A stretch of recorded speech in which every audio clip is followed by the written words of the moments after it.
கர்த்தராகிய இயேசு கிறிஸ்து நாமத்திலே உங்கள் அனைவருக்கும் வாழ்த்துக்கள். இந்த நாளிலே ஒரு அற்புதமான ஒரு வார்த்தை, ஆதியாகமம் 49:25. கர்த்தர் உயர வானத்திலிருந்து உண்டாகும் ஆசீர்வாதத்தினாலும் கீழே ஆழத்தில் உண்டாகும் ஆசீர்வாதத்தினாலும் கர்த்தர் உங்களை ஆசீர்வதித்து பிறகு பண்ணுவார். வானத்தில் உண்டான ஆசீர்வாதமும் பூமிக்குரிய ஆசீர்வாதம். அன்பார்ந்தவர்களே, நம்முடைய தேவன் எவ்வளோ ஒரு நல்ல தேவன் பார்த்துக்கொள்ளுங்க. பூமியிலையும் நம்மளை ஆசீர்வதிக்கிறாரு, வானத்திலையும் ஆசீர்வதிக்கிறார். வானத்தில் பசி இல்லை, பட்டினி இல்லை, துக்கம் இல்லை, நெருக்கம் இல்லை, பாடு இல்லை.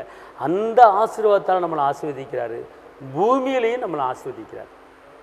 பரலோகத்தின் ஆசீர்வாதத்தால் பூமியில் நிரப்பக்கூடிய கர்த்தர் நம்மோடு இருக்கிறார். அதனால் இன்னைக்கு பரலோகத்தின் ஆசீர்வாதமும் பூமிக்குரிய ஆசீர்வாதத்தை கர்த்தர் உங்களுக்கு கொடுக்குறாரு. இந்த வார்த்தையை பிடித்து கொண்டு இந்த நாள் முழுவதும் தியானம் பண்ணுங்கள். கர்த்தர் உங்களை ஆசீர்வதிப்பார். நான் ஜெபிக்கிறேன். தகப்பனே இயேசுவே, நன்றியோடு துதிக்கிறேன், ஸ்தோத்திரிக்கிறேன். வானத்தின் ஆசீர்வாதங்களும் பூமியின் ஆசீர்வாதங்களும் பிள்ளைகளுக்கு கொடுத்து ஆசீர்வதிங்க. ஆண்டவரே, கர்த்தாவியர்களுக்கு கீழாகாதபடி, மேலாகும்படி, வாழாகாதபடி, தலையாகும்படி, மலை மேலே இருக்கிற பட்டணங்களை உயர்த்துங்க. நினைப்பதுக்கு வேண்டுவதுக்கு மேலான காரியங்களை செய்யுங்க. ஆசீர்வதிங்க.